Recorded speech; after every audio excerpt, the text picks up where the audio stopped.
United nation का वजूद खतरे में है? क्या यह संभव है कि रूस, चीन और भारत जल्द ही इस संगठन से अपना नाता तोड़ सकते हैं? जी हां, इस बारे में हालिया चर्चाएं जोरों पर हैं। भारत के प्रधानमंत्री नरेंद्र मोदी और विदेश मंत्री एस जयशंकर के नेतृत्व में सितंबर का महीना बहुत अहम साबित हो सकता है, क्योंकि इसी दौरान यह तय हो सकता है कि भारत को यूनाइटेड नेशन सिक्योरिटी काउंसिल में स्थायी सदस्यता मिलेगी या नहीं। अगर भारत को वीटो पावर नहीं दी जाती तो यह तीन देश रूस, भारत और चीन यूनाइटेड नेशंस से अपना रिश्ता खत्म करने की ओर कदम बढ़ा सकते हैं। दोस्तों, अगर ऐसा हुआ तो यह पश्चिमी देशों के प्रभुत्व को हमेशा के लिए समाप्त करने का एक बहुत बड़ा कदम होगा। ब्रिक्स राष्ट्र, जिसमें भारत, रूस, चीन, ब्राजील और दक्षिण अफ्रीका जैसे बड़े देश शामिल हैं, पहले से ही वैश्विक जनसंख्या का 40% और ग्लोबल इकोनॉमी का 25% प्रतिनिधित्व करते हैं। अब ये राष्ट्र यूनाइटेड नेशंस, IMF और वर्ल्ड बैंक जैसी संस्थाओं में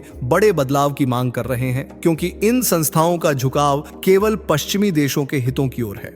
अब सवाल यह है कि क्या यह महज धमकी है या सच में एक नया वैश्विक समीकरण उभरने वाला है। दरअसल ब्रिक्स देश अब यह महसूस कर रहे हैं कि उनका महत्व अब नजरअंदाज नहीं किया जा सकता। वैश्विक राजनीतिक और आर्थिक प्रणाली, जो द्वितीय विश्व युद्ध के बाद अस्तित्व में आई थी, अब पूरी तरह से बदल चुकी है। अब दुनिया में भारत और चीन जैसी उभरती हुई अर्थव्यवस्थाओं को दरकिनार करना नामुमकिन है। आपको जानकर हैरानी होगी कि संयुक्त राष्ट्र में 54 अफ्रीकी देशों का प्रतिनिधित्व है, लेकिन उन देशों को कोई स्थायी सदस्यता नहीं मिली है। इसका क्या कारण है? क्या यह प्रणाली अब प्रासंगिक नहीं रही? पश्चिमी देश, विशेष रूप से अमेरिका और यूरोप, अपने दशकों पुराने प्रभुत्व को बनाए रखने की कोशिश कर रहे हैं, जबकि ब्रिक्स देश यह साफ कर रहे हैं कि अब और नहीं।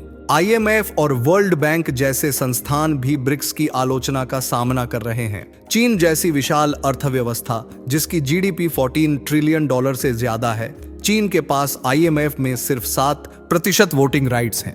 यह असंतुलन अब और अधिक सहन नहीं किया जा सकता और ब्रिक्स देश अब इस मुद्दे को वैश्विक स्तर पर उठाने की योजना बना रहे हैं। पश्चिमी देशों पर यह भी आरोप लगाया जाता है कि वे अंतर्राष्ट्रीय संगठनों का इस्तेमाल अपने राजनीतिक एजेंडे को आगे बढ़ाने के लिए करते हैं। मानवाधिकार के मामलों में भी पश्चिमी देशों का दोहरा मापदंड खुलकर सामने आता है। जब रूस या चीन की घरेलू नीतियों की बात आती है तो उन्हें हमेशा कठोर आलोचना का सामना करना पड़ता है, लेकिन जब पश्चिमी देशों में इसी प्रकार के मुद्दे होते हैं तो उन पर उतनी सख्ती से ध्यान नहीं दिया जाता। शरणार्थियों के मुद्दे पर भी यह दोहरा मापदंड देखने को मिलता है। जब यूक्रेन से शरणार्थी यूरोप आते हैं तो यूरोप के देश उन्हें खुले दिल से स्वीकार करते हैं, लेकिन जब 2015 में सीरिया से शरणार्थी यूरोप पहुंचे तो फिजिकल बैरियर खड़े कर दिए गए। यह स्पष्ट रूप से दर्शाता है कि मानवता की मदद केवल उन लोगों के लिए होती है जो पश्चिमी देशों के जैसे दिखते हैं। अब सवाल यह है कि क्या भारत, रूस और चीन यूनाइटेड नेशंस को छोड़ने की तैयारी कर रहे हैं?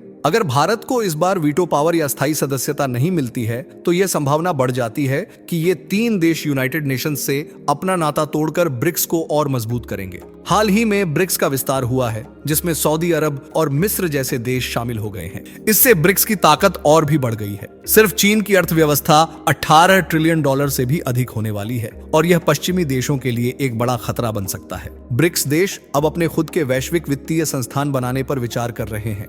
अगर ये देश अपने बीच डॉलर के बिना व्यापार करना शुरू कर देते हैं तो यह पश्चिमी देशों के लिए एक बड़ी चुनौती होगी। सितंबर का महीना बहुत ही महत्वपूर्ण है, क्योंकि इस दौरान फिर से UNSC में सुधार की मांग की जाएगी। अगर भारत को सही प्रतिनिधित्व नहीं मिला तो यह संभव है कि भारत भी यूनाइटेड नेशंस से बाहर निकलने का फैसला कर ले। रूस और चीन तो पहले से ही तैयार बैठे हैं। दोस्तों, यह सवाल अब उठता है कि अगर भारत, रूस और चीन जैसे देश यूनाइटेड नेशंस छोड़ देते हैं तो क्या इसका असर पश्चिमी देशों के प्रभुत्व पर पड़ेगा? क्या यूनाइटेड नेशंस का वजूद खतरे में पड़ जाएगा? अपनी राय नीचे कमेंट सेक्शन में जरूर दें और इस वीडियो को ज्यादा से ज्यादा शेयर करें ताकि और लोग भी इस बड़े जियोपॉलिटिकल मूवमेंट के बारे में जान सकें।